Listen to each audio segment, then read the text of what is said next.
So in this Pages tutorial video, I am going to be showing you guys how to underline text in the Pages application. So the first thing you have to do is open up a Pages document. Once that is done, if I were to type as an example, this is text that is not underlined. As you can tell, there's no underline whatsoever added to this text. Now, if you want to just press return a couple times, if you want to underline the entire thing while you're typing, go over to the right hand side of your screen, go to this U right here that has an underline behind it, or underline underneath it, I should say. And then this is obviously underlined text. Press on that this time when you're texting. This is text that is underlined, just like that. So now the text that you're typing is underlined automatically. Now, if you wanted to maybe add an underline to certain words or certain letters or whatever that already aren't underlined, it's pretty straightforward as well. If I were to highlight underline right here, do the exact same thing. Go to the right hand side of your screen.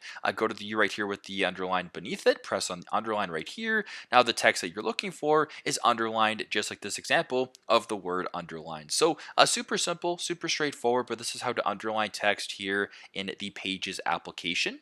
Thanks again for watching, and I hope this video helps.